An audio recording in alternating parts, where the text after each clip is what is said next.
Welcome back to hell, ladies and gentlemen. Today we're going over to Seafarers in 24 hours to hell and back. Gordon and his team attempt to save Seafarers, a seafood restaurant located in Manquin, Virginia. This restaurant is tearing the family apart. You're tearing me apart, Lisa. Put that clip in there too. You're tearing me apart, Lisa! So in the beginning of the episode, we end up meeting Amber Halterman. She's kind of like the main owner of the place, and then she has a really fucking annoying sister who also owns it with her, but their parents originally bought the place and like kind of mainly own it. The owners of Seafarers are my parents. It's a huge family ordeal here. 40% owner and my sister, Autumn. We learn a lot later on that at one point their dad thought that he was dying, so he bought this restaurant to be like a family heirloom kind of thing, and he passed it down through the family and just threw it on to his wife and children. Fuck, I'm dying. Here's a restaurant. I wish my dad did that. All he did was die. The restaurant was kind of thrown in my mom, my sister, and my lap. Seafarers opened up in 2012, and it was a lifelong dream of their dad's to own his own restaurant. And he thought, well, if it's my dream, it's gotta kinda be their dream. And then the day-to-day of the restaurant was supposed to go to the dad, but then when he started not feeling well, that really just ended up going to the kids now. I never wanted to be a restaurant owner. Maybe you should have spoke up when your daddy was buying this place. And then we learned that sadly, Amber was actually in a car accident and was then able to work on her own for 2 years. I was in a car accident and I was not able to walk without any aid for about 2 years. But you know, obviously working at a family restaurant kind of makes that easier. There's always people there that can help you out, but still, that fucking sucks. My parents helped me through all of that. And then because of her family helping her out so much, that's when she kind of felt obligated to then do her part for the restaurant too. I feel like that's more when she ended up taking control. I felt compelled to contribute to the business. So then with her car accident, she got a settlement of $47,000, and then she just took that and gave it to her parents for the restaurant. About $47,000. Fucking crazy. And I'll tell you what, Autumn, this whole fucking episode is gonna bitch and moan about how she should be in charge here. There's no way she'd do that shit. I didn't have any money to put into the restaurant. And then Autumn's nephew actually says that she doesn't contribute here at all. My aunt Autumn doesn't help with anything. And then we even get to see a little family squabble there where the nephew ends up telling the aunt that she doesn't deserve to work here. You don't deserve to work here. You don't deserve a place in all this. And you do? And then she responds like, oh, and you do? And then the mom chimes in and starts defending him. Yes, he does. And then the mom gets yelled at for defending her son. Okay, fat ass, take up for him. You always do. Her sister ends up just calling her a fucking fat ass. Okay, fat ass. You always do. Are you kidding me? Fucking crazy. And then of course their mom hears them fighting all the time and says that it tears her apart inside when she sees it. You're tearing me apart, Lisa! Fuck, they just keep setting us up for that one. And then, of course, in the diary room, Autumn ends up tearing up and talking about how she's 5 years older and, you know, everything's always been about Amber, her sister, and blah, blah, blah, blah, blah. I'm 5 years older than Amber, but my parents let Amber run the restaurant. But yeah, but she's all pissed because the parents let Amber run the restaurant instead of her. But honestly, just a few little things we've seen of her in this episode, she doesn't seem like she'd be responsible enough. Calling her sister a fat ass. We learn later on she chased people out of the restaurant for tips. Bitch is crazy. It doesn't seem fair. But yeah, I don't think calling your sister a fat ass in the middle of the restaurant is, you know, manager material. But, you know, that's just a little observation. Maybe try to act a little more responsible, and then your mom will be like, hey, yeah, she can run this place, actually. I got no room for any of this shit. Yeah, what he said. Logan is the lead cook, though, and he's also Amber's son. We'll learn a lot about him this episode. Him and Autumn don't get along at all. He wants Autumn gone, and Autumn seems to want him gone. No one taught me how to cook on the line. I just figured out as I go along. That's pretty fucking scary. What were the early days like here? Fuck. Just raw food up the wazoo. Logan has a brilliant mind. He could be doing anything. He also has substance abuse problems. She brings this up a couple fucking times. She's kind of a fucker here. I feel like a real family member would like know to be like, I don't know, at least careful around how she does it. Gordon Ramsay shows up and she's like, He's outside smoking pot. he smokes weed in the back. Gordon, he smokes weed. And she's just like a fucking snitch. But you know, when we do cut to him, he ends up saying that he's in a way better place now and that this restaurant actually helped him get through recovery. Then apparently they've lost $40,000 since July of 2019. This restaurant was to go under. I couldn't look at my family. I mean, the way they treat you, I don't think you'd want to look at them anyways. At least your sister. She's a fucking bitch. Everyone's life savings is in this business. Well, whose bright idea was it to put all your money in the same building? That just seems silly. Finally, though, it's time for Gordon Ramsay to go undercover and get in disguise. Soldier Chester Buford, ready for battle. Aye, aye, soldier. And this time he's a Revolutionary War reenactor. Where the fuck does he get these ideas? Honestly, though, I really dug his disguise this time. I think he could get by me. Maybe after a while, if I spoke to him, I'd maybe think it was Gordon Ramsay, but I don't know. I think this one would get by me. Wow, and then he also sends Rock Harper in here. I didn't know Rock was in this fucking show. That's pretty cool. I love me some Rock. I wonder if the Rock made the Rock food, if the Rock could smell what the Rock is cooking. God, wouldn't that be something? Just heard it. I heard the whole thing in my trailer, and I've got to say, in all honesty, it's the biggest piece of dog shit that I have ever heard. Everyone's laughing, by the way, but it's true because everybody's heard it too. Everyone heard it, right? They look at all. Everyone's like, yeah, big piece of dog shit. But they're going to pose as a team of experts, so they're there and they throw off the scent that Gordon Ramsay may be around, and that these guys are the experts right now. I'm Chef Rock Harper, and this is my team. And then Gordon Ramsay and his reenactors show up to the restaurant, and when they get inside, they say it has a horrendous smell as soon as you get inside. The smell. Oh my God. And that the place is kind of dirty. Not a very good first impression. And then Amber ends up going into the back to get some crabs, and she notices that it's noticeably warm back there and doesn't do anything to fix it. It's just like go checking on the crabs and being like, are you alive? Crab? No, this one's dead. You alive?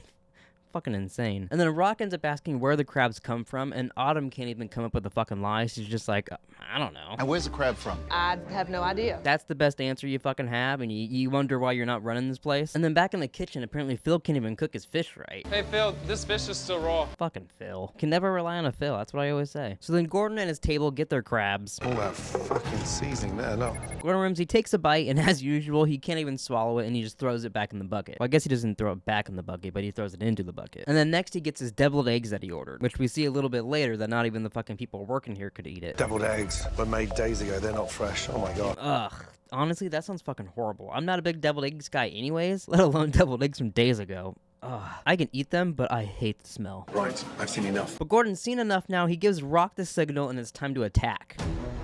Okay. Ladies and gentlemen, excuse me. I'm gonna need everyone shut it down. Rock tries to do a little impression of Gordon here, and I gotta be honest, it wasn't that great. That is one of the most atrocious meals I've ever had. I think Bo Burnham did a much better job. Get out of my kitchen, mate! Get the out, you little You don't know me. Get out of my kitchen. I couldn't agree more. Then Gordon Ramsay says, I couldn't agree with you more, stands up and rips his mask off. Like he's a fucking supervillain. All of you, stop eating. And then he brings up the horrendous smell again, which makes me think this place really fucking stinks, because he brings that up a lot. Is he taking people in our kitchen? You bet your fucking ass he is. Oh, he's doing that and then some. And then while they're all heading back into the kitchen, they all start coughing and plugging their nose because it stinks even worse in the kitchen. Thank fucking God we don't have smell-o-vision. Can you imagine if we had smell-o-vision for this show?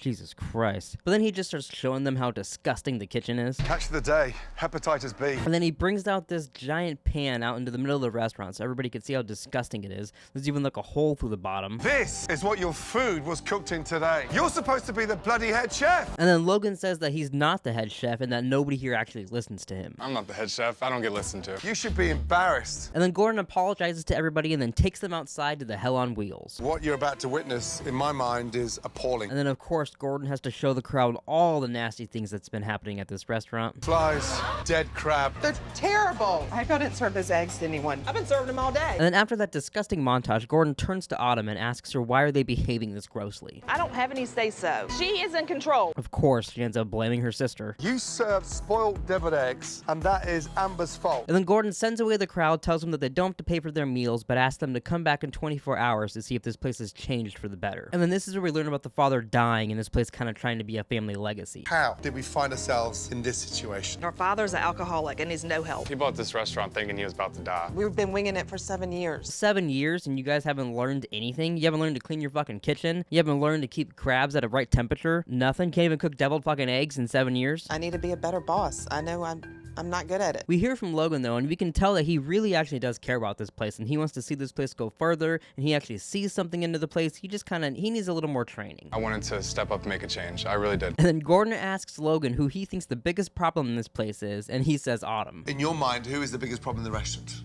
It's Autumn. And then of course, this is where Autumn brings up about him smoking pot. He's outside smoking pot. This is like the second time now she's brought up his drugs. It's legal in how many states now? Stop trying to throw my shit out there. Like I said, Autumn's fucking annoying. No one likes to be around her. Apparently, too, when this place first started, Logan says that Autumn laughed in their faces and was saying that she hoped this place burns down. And then when she saw how much money they started making, then she kind of became interested. They know how crazy you are for your tips. And then apparently Autumn chased out customers, multiple customers, outside of the building because their tip wasn't big enough to her. She's chased customers out of the door because they didn't leave enough tip. And she full on admits it, too. Yes, Oh my God. Oh, then it just keeps getting spicier and spicier. Logan eventually reveals that Autumn and Phil are in a little relationship, and that sometimes she'll remove his spot on the timesheet so that she could put Phil on there and Phil works in his place. You're not working tomorrow. Cut it out. Philip's working. Because they're in a relationship. And then Gordon ends up asking Phil if that's true, and he has the funniest response. Is that right, Phil? Kinda, yeah. Yeah. Kinda, yeah. I mean, I tap that ass every now and then, sure. Me and Autumn, we fuck. Kinda, yeah. Yeah. Phil brings up that he quit this place 3 times, though, and then he tries to say the only reason he's back now is, and then Gordon interrupts him and is like, Phil, believe me, we know why you're back. The only reason I'm back this time. Phil, to be honest, I know why you're back. Oh, we know what you want, Phil. And let's just say you're probably not going to get that anymore. Then the motherfucker brings up that he doesn't even want to be there, and Gordon's like, okay, well then do us a favor and leave. Then he's like, all right, see ya. You don't want to say goodbye to your girlfriend? See ya. After all that drama now, though, it's time for Gordon Ramsay to bring in his renovation team and introduce them to everybody. Let's clear the restaurant. Oh boy, now it's time for Gordon to head into the nasty fucking kitchen and start seeing how bad that is. When was the last time this was pulled out? That's what she said. It's never been pulled out. Not completely. Gordon, you brought up that this place has a horrendous smell the second you walk into it. You think anything in this kitchen's been cleaned? Not a chance. Have you seen behind there? Oh my lord, you are not ready for what's behind there. Holy shit. Cheese and crackers. Cheese and crackers is right. God damn, that's gross. Doesn't look like it's been cleaned for 7 years since you took over this place. Oh, he also mentions that it's inches deep. I cannot imagine what this smells like. It's inches deep. When was the last time this place was gutted out, Logan? Oh, come on. We all know the fucking answer to that. Never. We've never deep cleaned this place. There's some of these people that, like, they use their inexperience as a crutch, and they just keep mentioning how inexperienced they are. But it doesn't take 7 fucking years plus to learn to clean your kitchen. This is just you guys being lazy and fucking ignoring the problem. You know how messy this place is. You're ignoring it. What in the fuck is that? I don't know what this is either, but I love your theory, Gordon. Did each member of staff take a turn in shitting in here? It turns out no, it's just homemade banana pudding, but I kind of like the other idea better. Homemade what? And then he asked them how much they're selling this pudding for, and they're selling it for $6 a cup. How much were you charging for this? $6. $6? Then he starts showing how many flies are in there. They're like dead in the sink, they're dead on the food, there's flies fucking everywhere. This kitchen is just laced with flies. Oh boy, now it's time for Gordon Ramsay to go into the walk-ins. Let's go to the fucking scariest place in America. They walk in though, they can instantly tell the temperature's bad for this food. There's goop on the floor, it's not a good environment. Bucket of crabs that are kind of alive, not knowing what the fuck's going on.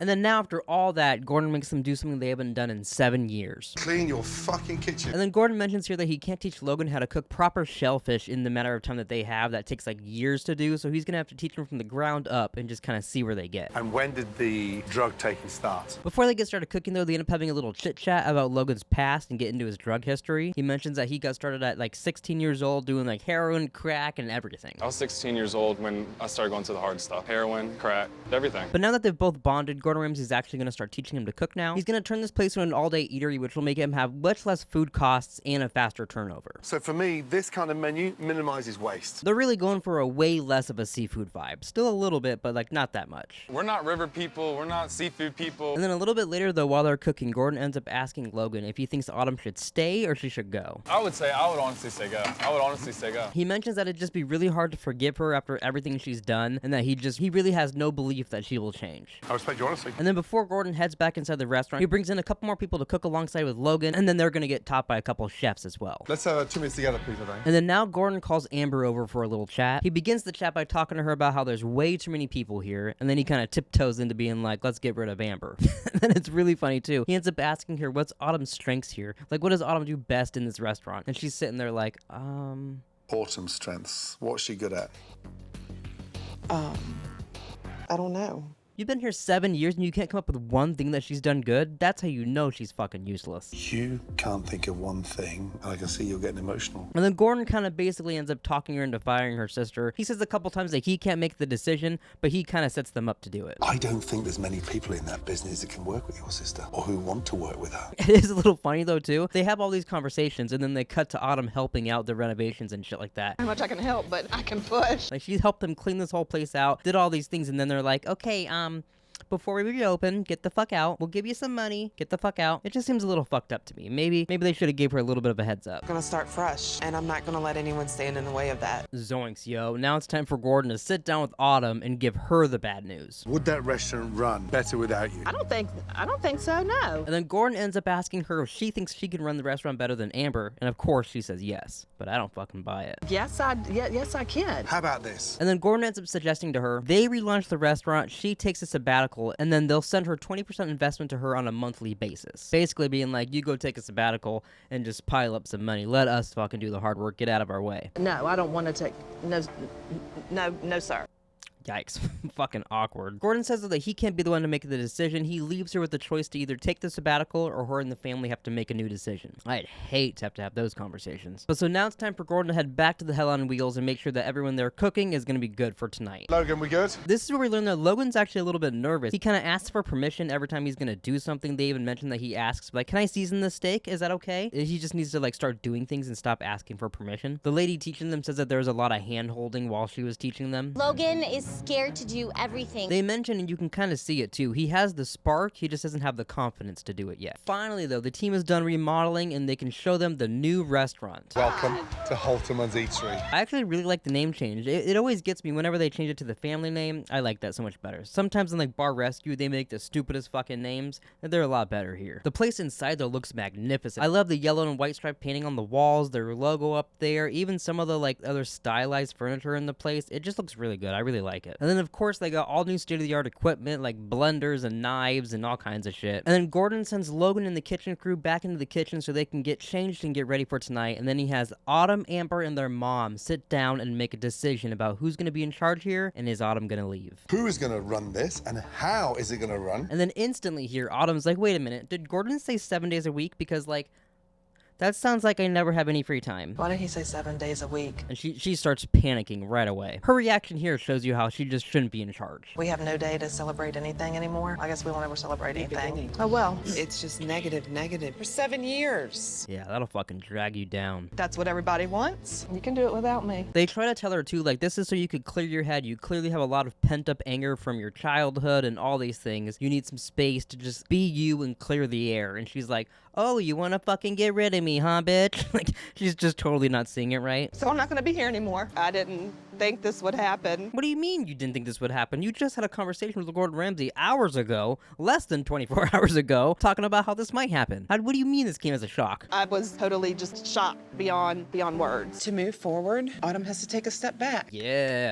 Yeah, get rid of Autumn, fuck her. And then with 23 minutes left on the clock, they have one last team meeting to make sure everything's up to speed. New beginning, Autumn has left. They all pop champagne and start pouring it on each other to celebrate Autumn being gone. Finally. Oh yeah. Finally. All of this would have been for nothing if she stayed. It's relaunch time though now. Everything starts off pretty good. Even The Rock's pretty happy, but then it gets a little bumpy. Fresh, vibrant, love it. And the smell is gone. Honestly though, it's not a great sign when Gordon Ramsay walks into the kitchen and is like, hey, who's in charge tonight? Like wanting Logan to say, I'm in charge. And Logan looks around like, all right, I'll be in charge, I guess. Logan. I'll take charge. Absolutely. That's just your first sign Logan's confidence is really dropped and he's not going to be doing well tonight. And then a little bit later, Gordon asks him how much longer this food's going to be like the steak or something, and he has no answer. No answer. Logan, are you listening? He moves over, asks him again, still no answer. Someone else mentions Logan, still no answer. No answer. And then Gina comes over with her burger, and it's way too cooked. It's fucked. Look, it's way overcooked. Also, he gets a plate with eggs on it, and the eggs are just running all over the place. He just keeps having to send food back now. So stop right there. And then Gordon has a great idea, though. He sends Logan's mom into the back for a little encouragement. She gives him a couple kisses, and then it makes him do a lot better, and he's happy now. So step back there, encourage him a little bit. Okay. Now we found our stride. Keep it going, yes? Well done. Yeah. Wow, good for Rock, though. He got himself a little job. He walks into the kitchen with Gordon and says that he's going to be checking into this place from time to time to help out Logan and Amber. And oversee this business as a mentor. Gordon's 24 hours are up, though. He heads out the door, and we get our 3 months later update. Hi, Chef. Hey, Ramsay. They say things have been great since Gordon Ramsay left, and that customers actually love the new decor. We're making a lot of progress. You'd be really proud. And Brock is Logan's new stepdad? Wow, I didn't remember that in the episode. Can you imagine? That'd be great. Thank you so much for coming. And then now our present day update. There's not a lot here, but I did my best. They struggled shortly after because of the pandemic, and then sadly in April of 2021, Mama Jean died. That was Autumn and Amber's mother. But as of 2026, Haltermans Eatery is still open and serving customers. And then none of the updates mentioned Autumn, so I have no fucking clue what's up with her. Maybe they've done some updates on Facebook. I saw they did a ton on Facebook, but I didn't want to go through all those. But congratulations, you guys made it through hell and back, and your restaurant is still thriving. Congratulations. Honestly, I kind of thought you were doomed. We've been through hell and back. All right, ladies and gentlemen, though, that was Seafarers / the Haltermans. I hope you guys enjoyed this episode of 24 Hours to Hell and Back. Thanks for taking time out of your day to hear me yap about some Gordon Ramsay, and we'll see you guys next time. Peace out, Girl Scouts. And remember, if you're going to run a restaurant with your sister, don't argue with her son, because then Gordon Ramsay will show up and you'll lose your job.